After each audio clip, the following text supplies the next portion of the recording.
District Hospital, and they're doubling up on me today. We've got Brittany, we've got Nicole. You're really hiding back there, aren't you, Nicole? You really just don't want anybody to see Brittany's you back in the hot there. spot today. Yeah, I guess. Oh, I thought you were sharing that. Hot seat is what we call it, the hot seat. Anyway, very good. Well, we're glad that both of you could make it in today and talk a little bit about what's going on. First off, it's the end of the year, okay? It's got to be, maybe it's praise be, it's the end of the year. We made it. It has been a crazy year, but it definitely has been a year. Situation at the hospital, we all know that, still can't have visitors. We still have a lot of protocols in place, but my goodness, that has had to have changed how many times? Oh my goodness. Since I March, don't like know. 75 times? Yeah, it's an ongoing thing. They're just trying to do their best to protect patients, to protect visitors and staff and employees. So I think everything COVID related is changing every single day, and trying to keep up has been a task, I think, for the hospital in general. So how does that affect what you guys do? I mean, okay, in dietary is one thing. You used to probably meet people one-on-one a lot, maybe even their families. Does that cut back on that quite a bit? It really doesn't. I'm actually able, anytime I have an outpatient consult, if they have, I always encourage spouse or whoever's helping them cook to always come with them. And that's something that I'm still being allowed to do. It's like support group, Absolutely. Yeah. Well, and my office is just right inside the door that they're going to come in from outpatient. So it's not like they're having to travel all the way through the hospital and meet a bunch of people. They're just literally coming in and registering and coming straight to me, which helps. But really, in what I do, they really have to be able to make sure if it's a spouse, they need to be on board. I think everyone can attest to that if you're trying to do some type of diet change or food change in any way, shape, or form, but your spouse isn't on board or no one else in your household's on board, you almost always fail. Right. You really have to have that support person. So I've, in that respect, I really haven't had a lot of change there. Everywhere else, there's been a ton of change. We've had a ton of change in dialysis, and Brittany can talk about that. My aspect, it's changed completely. Okay, so tell us a little bit about maybe how it started changing. I hate to say middle of March, but that's only Sure. But when it first started coming on, I'm sure there were protocols put in place, but they have since been thrown out the window for a whole bunch of new ones, right? So our patient load, they're at a high risk of COVID really making a big difference to their life. Yes, they're compromised, and so they're at a huge risk. So as soon as COVID kind of hit, we kind of took a more, I can't think of the word that I'm trying, but an approach that was a proactive approach. So we immediately went to no visitors. So no visitors are allowed in our dialysis unit at all. Anyone who comes in, any staff, including all of the nursing staff, but then any of like housekeeping or laundry, anyone that comes in, they have to be screened. They PPE, full PPE, screened, equipped, right? Yes, temperature screening. It's such an attractive outfit. Oh,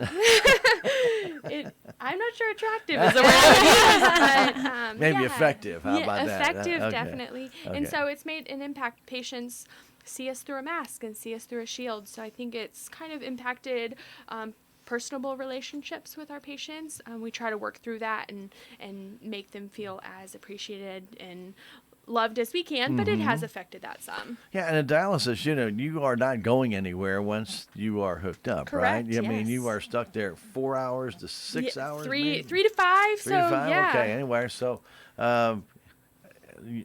visitors used to be a big part of getting you through that time. Yes. And now that is gone, I mean, you can still watch TV or even read a book or things, but it's just not the same without that human contact, is it? That's exactly it. It's limited that completely. So that aspect of making it through the treatment has changed a lot. Now, how many patients can you have in a dialysis unit at a time? 2? So in ours, no, we have 6. I know you have 6, but are they only allowing you? Nope. No, we run 6 still. Okay, good. We keep them separated 6 feet, but we do run our 6. So.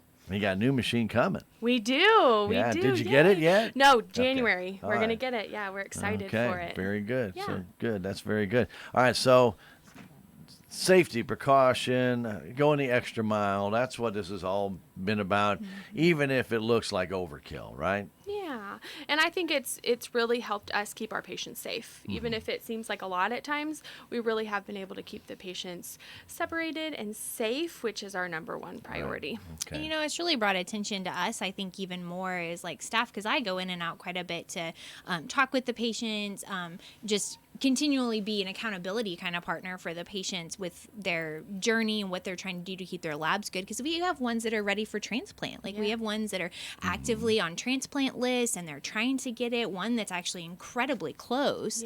And so it's a big deal for us to just, even as staff, say we need to keep like very good sanitation in place, also making sure that our symptoms are not going to compromise them, because heaven forbid they get a call and they can't go because they have COVID or they're in quarantine, and then it was their one chance for transplant and it's gone.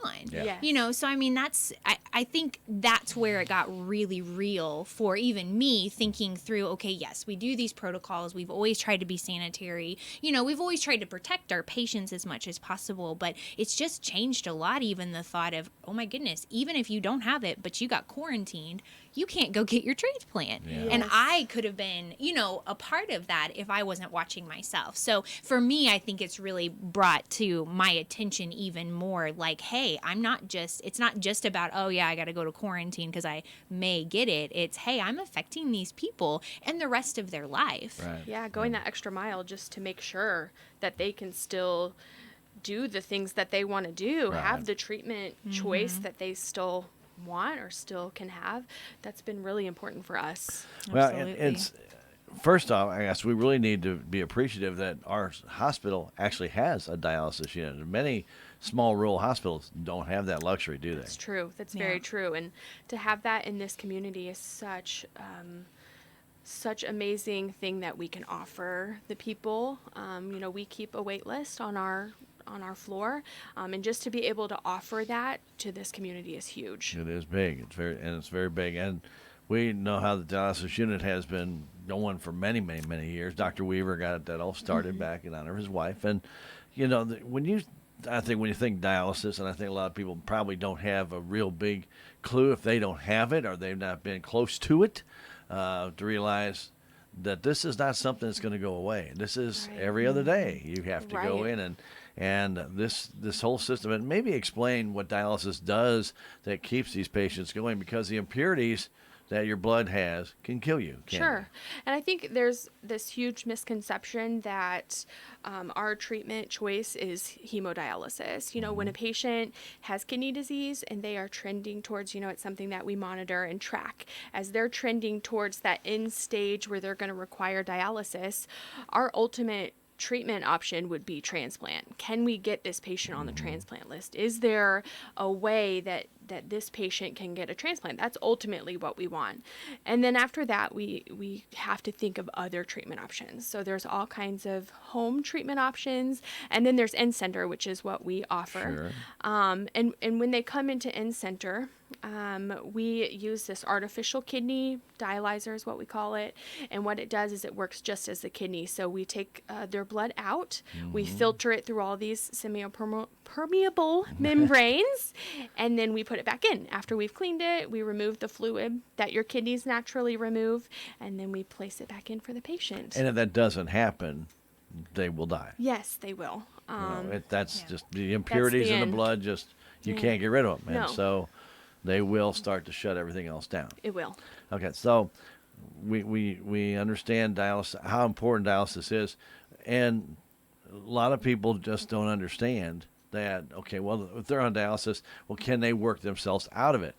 Not usually. Once you get on dialysis, you've already gone past that level, haven't you? Right. And unless it's some kind of acute kidney injury, if you've been in an accident, sometimes you'll require just a maintenance dialysis. So you'll just, while your body's kind of recovering from that accident, you might do dialysis a little bit. Some point in that, you might see a progression back. Yes, a recovery. Otherwise, if you've been an active kidney disease patient, as your labs kind of trend down, your kidney function trends down, more likely than not, it does not recover. Okay, so I'm kind of firsthand with a little bit of this, since my kidneys were shutting down. And I want to get with Nicole on this, is that most of this usually comes from dietary. You don't drink enough water, you don't eat the right foods, and a lot of times this can be an onset, but it doesn't mean you can't reverse it. You can if caught in time.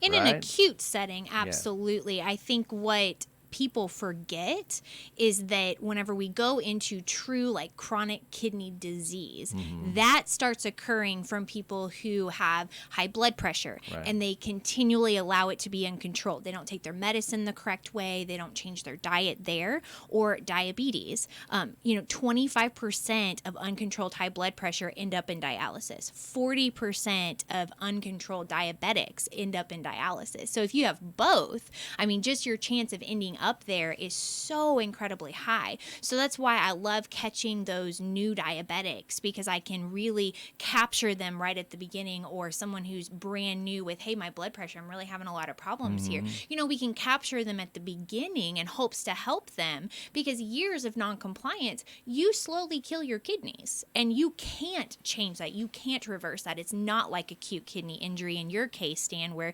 you had some major infections going on, your kidneys couldn't keep up, they were starting to fail a little bit, and part of that is just due to that infection. It wasn't necessarily something that you could have prevented at that standpoint. But yeah, coming in, getting fluids, that's what helps them. But chronic kidney disease is the complete opposite. Right. Yeah. But what I am saying is that if you let things go, absolutely, so you just say, well, I'm not going to go get a blood test. It costs too much money. I can't do that. Right.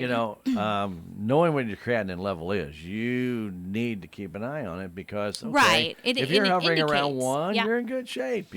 Right. But if you go to 1.3, 0.4, you're starting to get that's where it's borderline. Right. And when that's you get to something- 3.9 or 4, you're getting we've really got a close problem. to the end. And see, that's where I was. Yeah. And that was where the problem was. Well, Right. then it's, let's see if we can get your kidneys going again. Because if you don't, well, and I'm I think coming a to see lot Brittany. You'll be with me. Yeah. I think a lot of people get those yearly lab work, and they look at this and they're like, well, I don't know what BUN is, and I don't know what this CRT means, and I don't know what they don't know what a lot of that information is. And so I love having the ability to sit down and show them their lab work and say, okay, these are specifically dealing with your kidneys. These are impurities that build up in your bloodstream, and your kidneys have to deal with this. Right. Getting those out of control, that's a big problem, And so, how important have our health fairs been in giving people an opportunity to see that 3 times a year? Where I know I've always I try to get at least to 2 of them, if not all 3. And then I always look at my results and see if there is a trend. Because if you start to see something go edging up and up and up and up and up, you got an issue. And you have to get that issue addressed now. You don't wait, well, let me wait another 3 years and see if it continues to go up. Right. Okay, 3 years might be too late. You want to try and address that right away. But that's why you take the blood test. That's why you go and get these $25 lipid profiles. It's huge benefit. Because it gives you a real quick snapshot of where you are, but it does it 3 times a year. Right. So, and it's not all 3 times in a week. Right. It's in the winter, it's in the spring, it's in the fall. It doesn't get much better than that, to where you can actually see any kind of progression and find out, are you doing the right things? Is your diet right? Like you say, a lot of things can be helped with diet. Once you get past that stage and you have acute kidney disease, it's too late. However, but with high blood pressure and diabetics, don't want to get that close. You just don't want to take that chance. So if you get feeling off, if you feel like you have pain in your kidneys, and people say, well, what's a pain feel like? It's a dull pain. Let me tell you, if you ever had a kidney stone, that's a dull pain until it becomes a sharp pain, okay? Yeah, right. But then if you've passed kidney stones, you kind of need to be watching, because it kind of means that you can have a little bit of crystallization in those kidneys, and that can cause a big problem.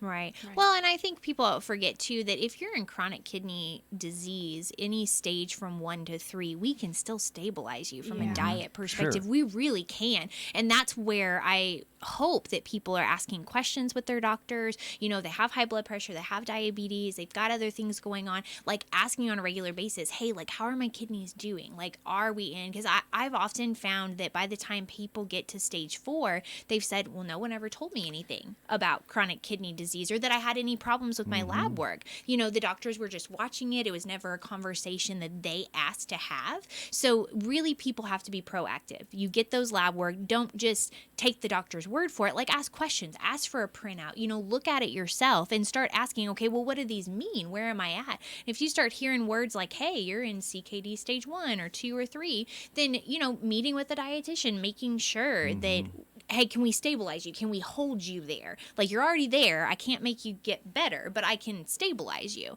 in hopes that you don't ever have to get on dialysis. But it's something people have to, you know, go to for themselves and, one, ask questions, but two, being willing to take those first steps to trying to stabilize that, get their diet in order, get healthier, make sure that they are doing everything that they can on their end. Drink plenty of fluids. Yeah. Just drink plenty of fluids. Yeah. Trust me, that if you have no kidney problems and you're drinking at least, I'm gonna go on a limb here. I say 80 ounces of water because, you know, they always said 64. 64 is still the Right, recommended. okay. However, I tell people to go off of urine color. If you're like light yellow to more on the clear side, like, you're well hydrated. right. You really are. And that's different for every person. Every person will tell me, well, if I drink this, this is what it looks like. And it's so different. It's so different. So- Interesting. And also, you have to watch your medication because sometimes your You do. medication will change You your do. urine colors as well. So Absolutely. you need to know that. And you might be sitting there drinking 400 gallons of water. You're thinking, you know, You're like, hey, it's why still, isn't it it's still good? yellow. Well, you know, that's because of your pills you're taking right now. Right. To maybe get past something. But And then you can get too much fluid. well, you can. But honestly, once you learn how to start hydrating yourself, I had to learn that because I was one that I didn't drink a lot during the day. Right. I'm sure I had my 64, but I needed more. My Right. body needed more. Right. And And again, so- that's per person. Right. It really is. Right. 64 is purely just a starting point. Hey, can you even get there? Because so Right. many Yeah. people drink 8 Well, to yeah, 16. well, They yeah. just do. Well, you know, I'd have my couple cups of coffee in the morning and maybe a bottle of water or 2 a day, and then something at dinner. Yeah, I might have been getting 48 to 64. Right. Now I'm doing 128. Right. So, Makes a difference. you know, It does. Yeah, and well, the thing is like you say, you can go by urine color and stuff, but you also have a little bit of medication every now and then that does change that color. So even though you've got 128 ounces of water in you, and trust me, it doesn't stay there very long. Right, right, absolutely. Well, and you know, it's interesting that you're talking about how much and pushing that. Once you have chronic kidney disease and you're on dialysis, we have to restrict you so Oh yeah, much. that's and a whole so, different ballgame. Yes, Which is a huge it is. It's so thing hard for our dialysis them. patients. It's a hard thing, especially if you were a drinker. 128 to go to, and I'll let Nicole give exact amounts for how much dialysis patients are supposed to have, but for them to reverse back, that is so hard, and then Incredibly they really struggle. Right, when they're your going body, for treatment. well, your body gets used to that amount Right. of intake. Right. And so, you know, Becomes my a body habit. was used to mine, and you know Yeah. that's what I Yeah. used to Yeah. drink, and I used to perspire profusely, but I never would rehydrate Right. enough. You know, you do that for 55 years. Right. Yeah. It's and You that's know, what and it- many of these right. individuals are having to do. And I mean, I will be honest. I feel, in my personal opinion, one of the hardest diets you're ever going to have to go on is a dialysis. I A agree. renal failure diet is one of the hardest diets to stick to. Yeah. It just is, which is why they need someone constantly being a cheerleader for them, constantly talking to them. Yeah. Hey, how are you doing? Things going well? Like encouraging them to keep up with it. Because like you said, 128 ounces, well, someone coming into dialysis, if they still have a little kidney function left, then I let them do 40 ounces. Otherwise, they go down to 32 ounces, 4 8-ounce cups a day. And At the that's maximum. at Yeah. the max. And that's Divide mine by just 4, a huh? 24-hour period. And that's any liquid, anything Yeah. that's liquid at room temperature. So if they're doing popsicles, if they're doing sherbet, all of that counts. It's Sure, not just liquid. sure. It's huge. It's so hard for them. A lot of times that's overwhelming for a dialysis patient to come in, especially if they had no idea that they had kidney disease and now all of a sudden they're in dialysis. For them to just transition and know all of these things, diet control, fluid control, it's very overwhelming. So to have support from a dietitian, from nurses that can really just encourage them, I like how Nicole said, you know, be a cheerleader for them. That's a huge aspect of our job and what we do. Right. It's hard. Well, I mean, but I think by both of you being here today, it really does show how the systems at the hospital work together to try and make you healthy and try and prevent you from getting on dialysis. Let's work on the diet. Let's get you back there. We know where you stand. Obviously, your doctor can talk to Nicole. Nicole can sit you down. Unfortunately, Brittany, by the time you get them, it may be, you know, it's the next level. But, you know, if it can be reversed, if it can be put back, if we can delay the onset of this in any way, shape, or form through diet, proper amount of food, the right types of food, the right types of liquids, and, you know, let's, by gosh, stick to it, you know. You don't really want to end up in a dialysis unit, you know, because the rest of your life's going to be affected. It doesn't change. It does. It changes. And you know, in talking to Dr. Al when he was in there, and he just kind of looked at me and he goes, you know, Chief, you need to straighten up. You know, just, he says, stop doing what you're doing all the time and start drinking some water. Let's see if we can get you going again. And so, absolutely. You know, and fortunately for me, everything went back to normal. But but still something that now you're more aware, just due to the fact that you had to go through this. A little more aware. A little more. But I mean, it's just, it makes a big difference. So those individuals who aren't aware, and it just comes on all, because we've had some that, like, they go in for a test. I had one that went in for a procedure and came out with acute kidney injury and never regained and went to end-stage renal disease. You know, those situations are just mortifying for them. I mean, it's just so scary, and it's just a situation where they go from one extreme to the next and they have no hope to ever recover, and transplant is their next hope. You know, us actively working with them to get them on that transplant list is their next hope. And one of the things I think people need to realize, as you get older and your body does change, you know, so you might have been going great for 55, 60 years. And then you think, you know, well, I'm healthy, I'm not going to have any problems. It doesn't mean you still can't have a problem. And that's why you need to monitor and get that blood test and go in there and follow those health fair recommendations. I'm telling you, guys, it's just the easiest way to keep an eye on your health. When you start to see something out of whack, don't ignore it. Get with the doctor and say, why is my triglycerides at 850? Absolutely. You know, well, you might be eating a lot of red meat and fat, but, you know, or you may have eaten too close to when the test had to be done. And then they can figure out, okay, well, you know, you're supposed to fast. Well, I had this bowl of ice cream, you know, like 6 hours ago. Well, that may tend to throw... Or I had someone drink milk right before they went in and did their labs, and I'm like, oh, bad choice. It may tend to throw things out of whack. So, you know, they may test it again. And not to say that there can't be a wonky type of result come out of a blood test. They can. It can just be crazy. And then they go back in, they retest it, and to see if it's back to normal or close to normal. And a lot of times, then you're feeling pretty good about yourself. Say, I'm still good.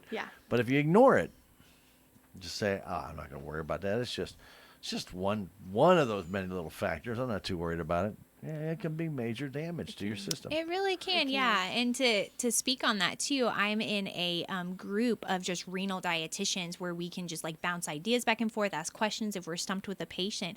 And I've seen several talking about recently how many admissions in the bigger dialysis units that they are getting from your situation. They got pneumonia, they got COVID, kidneys shutting down, and they had to go in and take dialysis for acute kidney injury, and they didn't recover.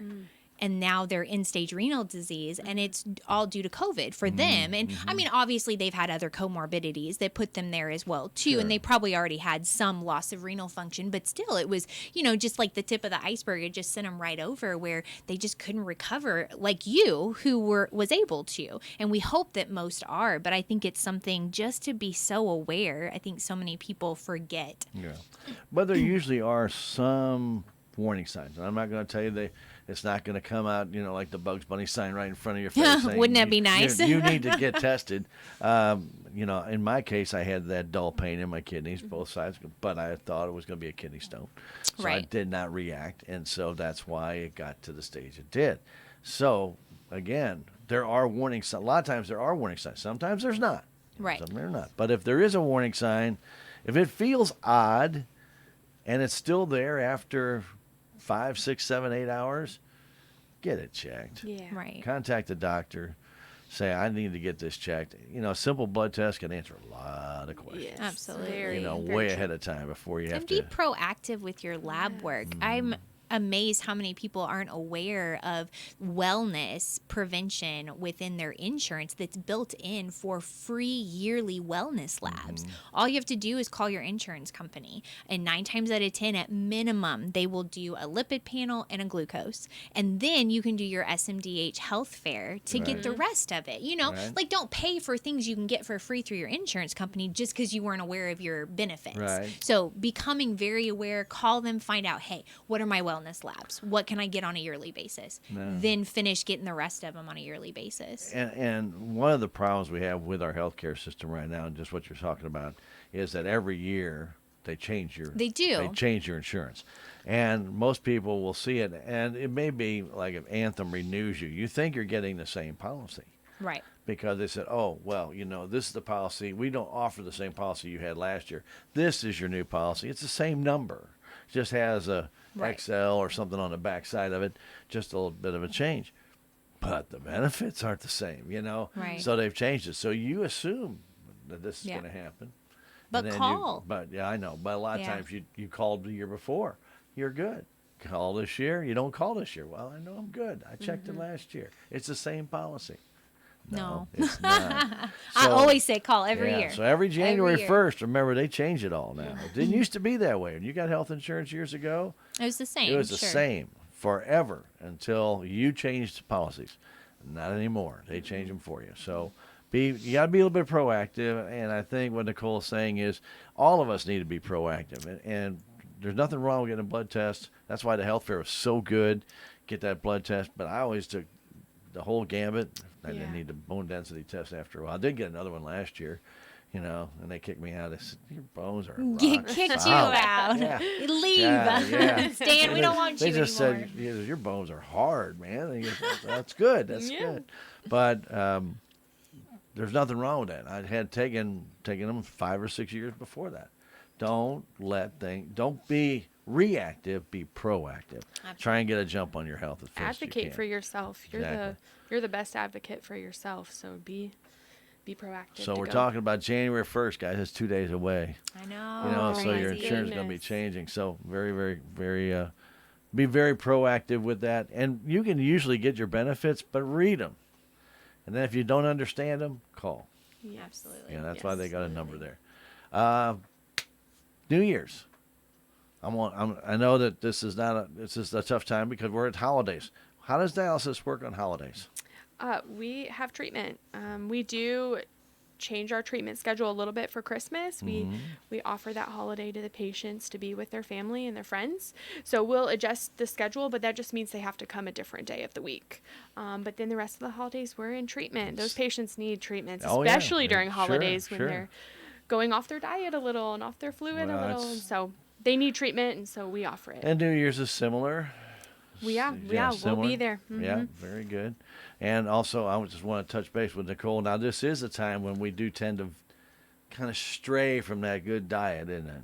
It is, yeah. And, in the dialysis world, I always tell them Christmas, Thanksgiving, and your birthday is a freebie for me. I ask them many of them are on what we call a phosphorus binder. I ask them to take it diligently that day and maybe increase it for that one day only to try and help cover them. And then to really watch their fluid around it and make sure they come to treatment and do their whole treatment. They have to be at treatment. Yes, they have to. That is we never want them to miss a treatment ever. Once you're on dialysis, it's that situation of this is your new life. Like, we are your friends now. This is this building. This is your new little home that you're going to come to 3 days a week, and you're going to make this happen. So we always encourage them to come. Obviously, things happen, and situations occur where maybe they have to miss a treatment for whatever reason, but around holiday time, I always tell them, if you're going to go enjoy your holiday that one day, I also tell them, like we talked about last time I was in here, don't spread it out over the next week of leftovers. You get one day and one day only, and you're done, and one meal, and we're done. And that's just something that they know with me. Any patients that I've ever had on dialysis, they know that that's always been my motto, always will be. I think that helps with quality of life as well. You know, this is their new life. And so how do we help you adjust to make it the best life? And I think that really helps them kind of not be so overwhelmed by diet and fluid and all of us all the time educating them. It helps give them that freedom. Yeah. Because with our lab schedule, they do these holidays. Labs are next week. So they all know, oh, no, Nicole's going to look at my labs. I'm like, but remember, I told you, I got you one, but here's how you're going to get through it. Yeah. So I at least give them steps to try and help them get through that and figure out how to, like Brittany said, have that better quality of life. Because we do. We want them to have a good quality of life, even though this is their new life. Yeah. Well, but you guys are great cheerleaders as well. I mean, when you, as we mentioned, when you come into dialysis unit, nobody wants to be sitting there 4 hours. Right. Okay.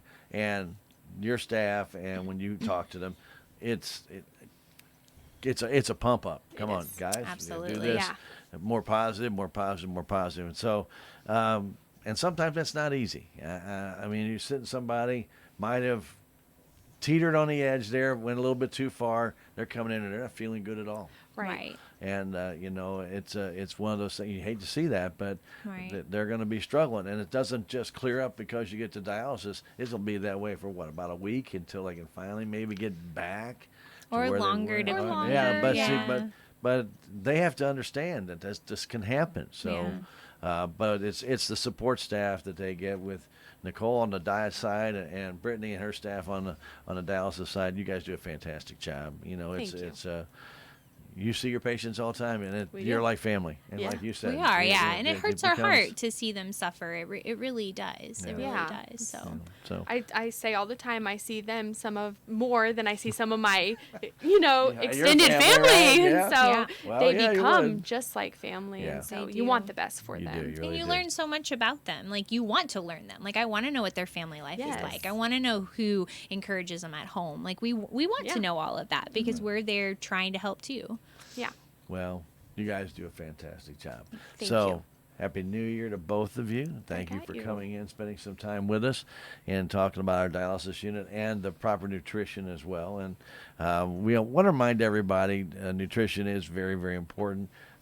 We want everybody to stay healthy. Now, hopefully we'll have health fairs again in 2021. Wouldn't that be to be nice? determined, I'm sure. It's a TBD.